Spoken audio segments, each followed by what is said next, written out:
বিজ্ঞানীদের একটি ভুল কতটা ভয়ানক হতে পারে তার প্রমাণ হলো আজকের এই সিনেমা।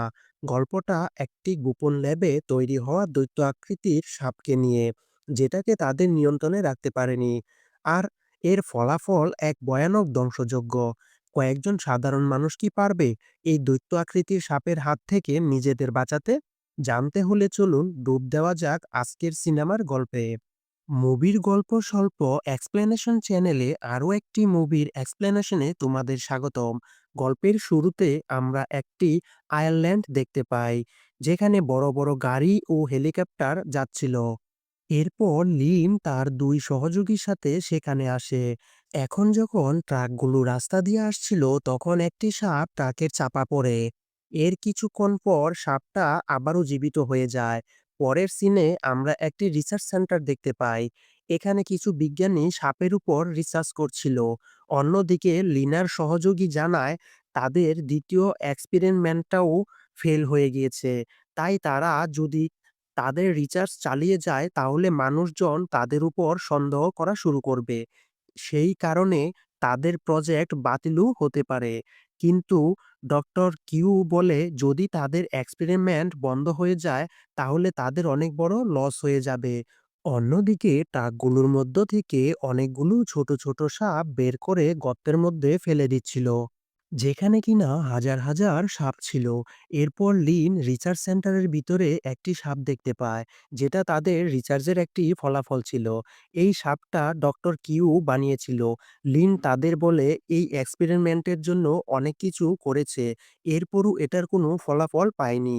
এখন সে তার লোকদের রিসার্চের সব তথ্য মুছে ফেলতে বলে এবং বাইরে গর্তের মধ্যে থাকা সাপগুলোকে আগুনে পুড়িয়ে মেরে ফেলতে বলে। এখানে কিছু সেনাবাহিনীও ছিল, যারা সাপগুলো পোড়াতে সাহায্য করছিল। অন্যদিকে লিন সেই সাপটাকে বিদায় জানায় এবং একটি বাটন প্রেস করে, যার ফলে সাপটির শরীরের মধ্যে অনেকগুলো ইনজেকশন পুশ হয়ে যায়। হঠাৎ সেখানে অ্যালার্ম বেজে ওঠে আর বড় সাপটি জোরে জোরে চিৎকার করতে থাকে। সাপটিকে আটকে রাখা কাচের চেম্বারটি ভাঙতে চায়। তাই দেখে লিন সাপের চেম্বারে আগুন ধরিয়ে দেয়, কিন্তু বড় সাপটির কিছুই হয় না। অন্যদিকে আমরা ছোট সাপগুলোকে দেখতে পাই, যেগুলো ডাক্তার ও সেনাবাহিনীকে আক্রমণ করে বসে আর এক এক করে তাদেরকে মেরে ফেলছিল। বিপদ বুঝতে পেরে লিন তার সহযোগীদের নিয়ে পালাতে থাকে। তখনই সেখানে কয়েকজন সৈন্য চলে আসে আর সবাইকে গুলি করে মারতে থাকে। সবাইকে মেরে সেখানে থাকা সব জিনিস নষ্ট করে দেয়। তারা তখন সেখানে একটি বড় সাপ দেখতে পায়। তখন সাপটি কাঁচ ভেঙে বাইরে চলে আসে। তারপর সাপটা এক এক করে সমস্ত সৈন্যদের মেরে ফেলে আর তার শরীরের সাথে আটকানো শিকলগুলো ভাঙার চেষ্টা করে। লিন তার সহকারীদের এখানে থাকা সমস্ত কিছু পরিষ্কার করতে বলে আর সে নিজে হেলিকপ্টারে করে সেখান থেকে চলে যায়। এরপর সৈন্যদের সাথে নিয়ে সেই দুইজন সহকারী রিসার্চ সেন্টারের দিকে যায় আর তখনই ছোট ছোট সাপগুলো সৈন্যদের উপর আক্রমণ করে বসে, যার কারণে অনেক সৈন্য সেখানে মারা যায়। এর মধ্যে হেলিকপ্টারগুলো যাওয়ার সময় বড় সাপটি একটি হেলিকপ্টার আক্রমণ করে ধ্বংস করে ফেলে। অন্যদিকে সহযোগীরা সৈন্যদের সাথে নিয়ে জঙ্গলে ছোট ছোট সাপগুলো মেরে ফেলছিল। এরপর তারা বুঝতে পারে এইসব ছোট ছোট সাপগুলোর সাথে তারা পেরে উঠবে না। এইজন্য দুইজন সহকারী সেখান থেকে পালিয়ে যাওয়ার চেষ্টা করে। অন্য একটি সৈন্য আর্মি ট্রাক নিয়ে পালানোর চেষ্টা করছিল। তখনই তাদের পিছনে সেই বড় সাপটা চলে আসে। এর মধ্যে একটি ছোট সাপ গাড়িতে ঢুকে এক সৈন্যকে কামড়ে দেয়, যার ফলে তাদের গাড়ি পাহাড় থেকে ছিটকে পড়ে যায়। আমরা আরও দেখতে পাই সহকারী দুজন ও তাদের জীবন বাঁচাতে জঙ্গল থেকে পালানোর চেষ্টা করছিল। আর তখনই সেই বড় সাপটা তাদের উপর আক্রমণ করে বসে। তাদের মধ্যে একটি মেয়ে খুব বাজেভাবে আঘাত পায়। বড় সাপটা যখন তাকে মারতে যাবে ঠিক তখনই অন্যজন ছুরি দিয়ে সাপটাকে আঘাত করে। এতে করে বড় সাপটি তাকে ছুঁড়ে ফেলে দেয়। সে দেখতে পায় তার বান্ধবী মারা গিয়েছে, যার কারণে সে অনেক ভেঙে পড়ে। ঠিক তখনই তার উপর সেই বড় সাপটা আক্রমণ করে এবং তাকেও মেরে ফেলে।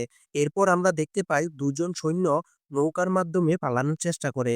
তারা প্রায় সমুদ্রের মাঝামাঝি চলে আসে আর তখনই বড় সাপটা সেখানে চলে আসে এবং তাদের উপর আক্রমণ করে।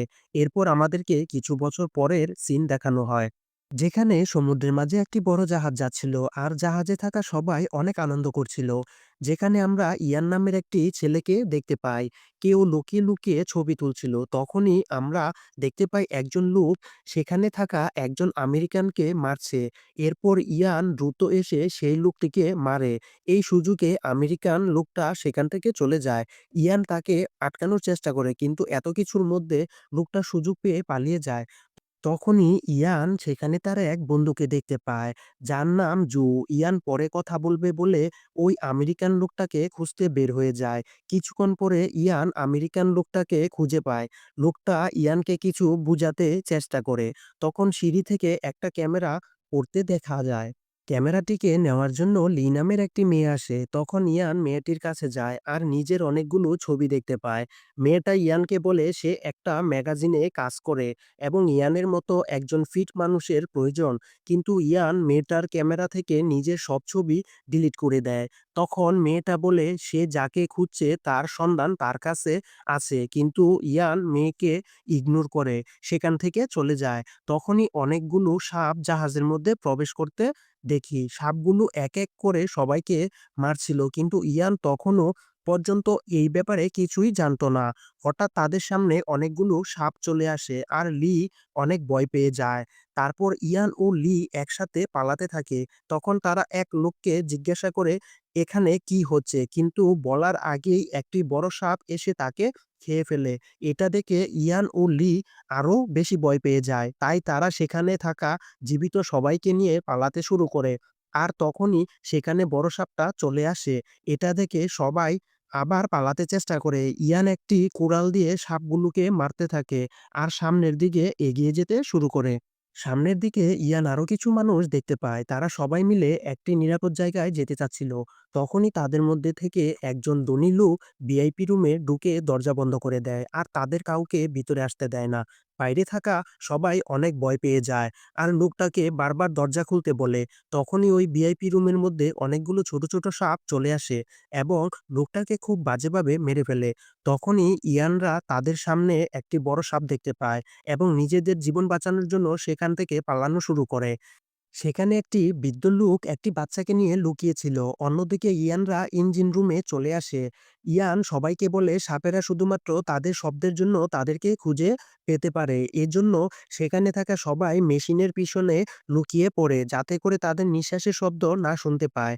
তখন বড় সাপটি তাদের সামনে চলে আসে, কিন্তু কেউ একটুও শব্দ করেনি, যার ফলে সাপটি চলে যেতে চায়। ঠিক তখনই তাদের মধ্য থেকে একজনের ফোন বেজে ওঠে আর সেই শব্দ শুনে সাপটি আবার তাদের দিকে আসতে থাকে আর সেখান থেকে সবাই উপরে চলে আসে। বড় সাপটি তাদের পিছু নিচ্ছিল।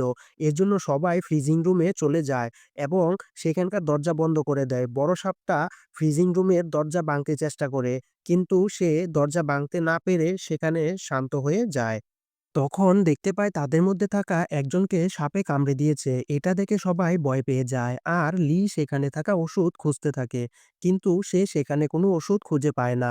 যার কারণে ছেলেটি সেখানে তিল তিল করে মারা যাচ্ছিল। তাই দেখে তাদের সবার খুব খারাপ লাগছিল। যাই হোক, তারা সবাই অনেকক্ষণ ফ্রিজিং রুমে থাকার কারণে তাদের সবারই অনেক ঠান্ডা লাগছিল। এটা দেখে ইয়ান সবাইকে বাঁচানোর চিন্তা করে আর বড় সাপটিকে নিজের পিছনে নিয়ে যাবে বলে। তাদের মধ্যে থাকা একজন এমনটা করতে নিষেধ করে। তখন যাকে সাপে কামড়ে দিয়েছিল সে বলে সে এই কাজটা করবে। ইয়ান তাকে এমন করতে মানা করে, কিন্তু ছেলেটা তার কোনো কথা শুনে না এবং সে ফ্রিজিং রুমের দরজা খুলে দেয়। সেই সাথে শব্দ করার জন্য সাপটি ছেলেটির পিছনে নেয় এবং বাকিরা সেখান থেকে পালিয়ে যায়। ইয়ান ছেলেটাকে বাঁচানোর জন্য হাত বাড়িয়ে দেয়, কিন্তু সে তা না করে এসে রুমের দরজা বন্ধ করে দেয়। বড় সাপটা তাকে মেরে ফেলে। এটা দেখে ইয়ানের অনেক খারাপ লাগে। সেই সাথে অনেক রাগও হয়। এখন তারা ক্যাপ্টেনের রুমে চলে আসে। লি বলে সে জাহাজটাকে চালাতে পারবে। ইয়ান দেখে জাহাজের পাইলটগুলো মারা গিয়েছে। এটা দেখে ইয়ানের সন্দেহ হয়, কারণ সেখানে তো কোনো সাপ ছিল না। তখন ইয়ান লি এর কাছে আসে, যে কিনা ওই সময় অনেক বেশি ভয় পেয়েছিল। কিন্তু তারপরও সে অনেক সাহস করে অবশেষে জাহাজটাকে চালাতে পারে। এটা দেখে সবাই অনেক খুশি হয়। তখন লি জাহাজের আশেপাশে একটি দ্বীপ দেখতে পায় আর এটা দেখে তারা অনেক খুশি হয়। তখনই তাদের জাহাজের সামনে একটা বড় সাপ চলে আসে আর জাহাজটিকে আঘাত করতে থাকে। আর এটা সেই সাপ ছিল যেটাকে ওই ল্যাবে তৈরি করা হয়েছিল। ইয়ান ও তার সাথী এসে বড় সাপটাকে দেখতে পায়। আর এত বড় সাপ দেখে তাদের অবস্থা খারাপ হয়ে যায়। তারা আবার ভিতরে চলে আসে। বাঁচার উপায় হিসেবে ইয়ান ও তার সাথী ছোট্ট একটি বুট পানিতে ফেলে দেয় এবং ইয়ান তার সাথীকে বলে বাকি সবাইকে নিয়ে তারা চলে যেতে। কিন্তু তারা তাকে একা ফেলে যেতে চাচ্ছিল না। ইয়ান লিকে প্রমিস করে সে অবশ্যই ফিরে আসবে। এরপর সে পুরো জাহাজে কেরোসিন ছিটিয়ে দেয়। বাকিরা যখন জাহাজ থেকে দূরে চলে যায়, তখন ইয়ান সেখানে আগুন ধরিয়ে দেয়। এটা দেখে বুটে থাকা সবাই অনেক ভয় পেয়ে যায়। তারা ইয়ানকে ডাকতে থাকে। চোখের সামনে এভাবে জাহাজ ধ্বংস হতে দেখে তারা অনেক কান্না করতে থাকে। কিন্তু কিছুক্ষণ পরেই দেখা যায় ইয়ান তাদের বোটের সামনে চলে আসে। আর সেখানে থাকা সবাই অনেক খুশি হয়। কিন্তু বোটে এসে ইয়ান সেখানে জ্ঞান হারিয়ে ফেলে। পরের দিন সকালে যখন তার জ্ঞান ফিরে, তখন দেখতে পায় তারা একটি দ্বীপের কিনারায় চলে আসে। তখন সে সবাইকে জাগিয়ে তোলে। তারা সবাই সামনের দিকে আগাতে থাকে। তখন ইয়ান সেখানে কিছু শব্দ শুনতে পায়। সবাইকে এই ব্যাপারে সে সতর্ক করে দেয়। হাঁটতে, হাঁটতে হঠাৎ একটি মেয়ে পড়ে যায়। তারপর হাত থেকে রক্ত বেরোতে শুরু হয়। তখন হঠাৎ এই পাথরগুলো জীবিত হয়ে যায় আর একজনের উপর আক্রমণ করে বসে। এটা দেখে ইয়ান বুঝে যায় এই পাথরগুলো আসলে রক্ত দেখলে আক্রমণ করে। আর এইজন্য সে সবাইকে সাবধানে হাঁটতে বলে। আর তারা হাঁটতে, হাঁটতে একটি ক্যাম্পে চলে আসে। সেখানে তারা কিছু বন্দুক ও বোমা খুঁজে পায়। আমেরিকান লোকটা একটি ওয়াকি-টকি খুঁজে পায়। ইয়ান ওয়াকি-টকির মাধ্যমে সাহায্যের জন্য চেষ্টা করে, কিন্তু কিছুতেই সে কোনো নেট পাচ্ছিল না। তারা অস্ত্রগুলো নিয়ে সামনের দিকে যেতে থাকে। কিছুদূর যাওয়ার পর ইয়ান বুঝতে পারে তাদের আশেপাশে কিছু আছে, তাই সবাইকে সাবধানে চলতে বলে। তখনই তাদের মধ্য থেকে একজন লোক পানি পান করার সময় উপরের দিকে তাকায়। তখন সে খুব ভয় পেয়ে যায়, কারণ সে সেখানে একটি বিশাল আকৃতির মাকড়সা দেখেছিল। ভয় পাওয়ার পর সাথে সাথে মাকড়সার উপর আক্রমণ করে আর মাকড়সা সেই লোকটাকে আক্রমণ করে বসে। এরপর সবাই সেখান থেকে জীবন বাঁচাতে দৌড়াতে থাকে। সেখান থেকে দৌড়ানোর সময় তারা অনেকগুলো বোমা বিস্ফোরণ করে। তারা আস্তে আস্তে রিসার্চ সেন্টারের দিকে পৌঁছে যায়। এটা আমরা মুভির শুরুতে দেখেছিলাম। সেখানে গিয়ে ইয়ান ভিতরে ঢোকার একটি রাস্তা খুঁজে পায়। সেই রাস্তা দিয়ে সবাই ভিতরে চলে যায়। সেখানে গিয়ে সাপের বিষের গবেষণা করার অনেক কাগজপত্র লাগানো ছিল। এছাড়াও সেখানে অনেক ডাক্তারদের কঙ্কালও দেখতে পায়। তখনই তাদের মধ্যে থাকা একজন লাইটগুলো অন করে দেয়। এটা দেখে ইয়ান ভাবে এই লোকটা কিভাবে জানে যে এখানে লাইট কোথায় আছে? কিন্তু ইয়ান এই বিষয়টা তেমন একটা গুরুত্ব দেয় না। কিছুক্ষণ পর সবাই ঘুমিয়ে পড়ে। শুধু ওই লোকটা বাদে। সে ঘুরে, ঘুরে পুরো ল্যাব দেখছিল। সে হয়তো কোনো একটা জিনিস খোঁজার চেষ্টা করছিল। কিছুক্ষণ পর ইয়ানের ঘুম ভেঙে যায়। অন্যদিকে লোকটা একটি পোস্টারের নিচ থেকে বড় সাপের ব্যাপারে লেখা একটি বই বের করে আনে। এরপর আমরা জানতে পারি এই লোকটা আসলে ডাক্তার কিউ, যে কিনা বড় সাপটাকে বানিয়েছিল। সে লিনকে বড় সাপটাকে নষ্ট করতে মানা করেছিল। আর তার কাছ থেকে একটা সুযোগ চেয়েছিল শেষবারের মতো। যেহেতু লিন সিদ্ধান্ত নিয়ে নিয়েছিল, তাই সে কারোর কথা শোনেনি। সেই মুহূর্তে লিনের সহকারী ডাক্তারকে চাকু মারে। আর এই ঘটনার এত বছর পর ডাক্তার কিউ নিশ্চয়ই কোনো না কোনো উদ্দেশ্য নিয়ে এখানে এসেছে। এরপর আমরা ইয়ানকে দেখতে পাই। সে একটা গুহার ভিতর চলে এসেছে। সেখানে তার সামনে একটি বড় সাপ ছিল। সাপটিকে দেখে ইয়ান অনেক ভয় পেয়ে যায়। বড় সাপটি যখন আক্রমণ করতে যাবে, ঠিক তখনই জু সাপের সামনে চলে আসে আর ইয়ানকে বাইরে যাওয়ার জন্য বলে। এটা দেখে ইয়ান ওই গুহার বাইরে চলে আসে আর সাথে সাথে দরজা বন্ধ হয়ে যায়। যা দেখে ইয়ান কান্নায় ভেঙে পড়ে, কারণ সে ভাবে এখন হয়তো জু আর বেঁচে নেই। তখন লি তার সামনে চলে আসে, তাকে বুঝিয়ে সামনে নিয়ে আসে।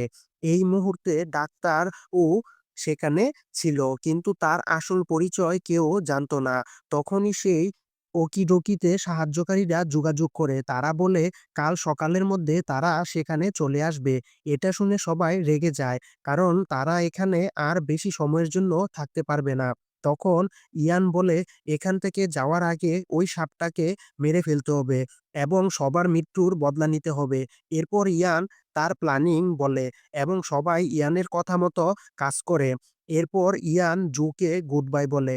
তখন ডাক্তার কিউ ইয়ানকে মেরে ফেলার জন্য তার উপর আক্রমণ করে, কিন্তু ইয়ান আগেই বুঝতে পারে তার উপর আক্রমণ করে বসে আর তাকে আহত করে দেয়। এরপর ডাক্তার কিউ নিজের ব্যাপারে সব সত্য কথা বলে আর সেখানে সেই বড় সাপটি চলে আসে। ডাক্তার কিউকে মেরে ফেলে। এরপর ইয়ান সাপটিকে তার পিছনে নিয়ে যায়। সে সাপটাকে সেই জীবিত পাথরগুলোর সামনে নিয়ে যায়, যেগুলো আমরা এই দ্বীপের শুরুতে দেখেছিলাম। সেখানে সে একটি রক্তের বোতল ছুঁড়ে মারে। তাতে করে সেখানে থাকা পাথরগুলো জীবিত হয়ে যায়। এরপর বড় সাপটি যখন পাহাড় থেকে নিচে পড়ে যায়, তখন ওই পাথরগুলো তাকে খেতে থাকে। ফলে ওই সাপটি সেখানেই মারা যায়। পরের দিন সকালে সবাই সমুদ্রের কিনারায় দাঁড়িয়ে ছিল। তখন একটি জাহাজ তাদের উদ্ধার করার জন্য সেখানে আসে। আর এর সাথে সাথে এই অসাধারণ মুভিটা শেষ হয়ে যায়। তো বন্ধুরা, এই অদ্ভুত দ্বীপ ও সাপের গল্পটা কেমন লাগলো? কমেন্ট করে জানাতে ভুলবেন না। আজকের মতো এখানেই বিদায় নিচ্ছি। আবারও দেখা হবে অন্য এক গল্প নিয়ে। সে পর্যন্ত সবাই ভালো থাকবেন, সুস্থ থাকবেন আর মুভির গল্প স্বল্পের সাথেই থাকবেন।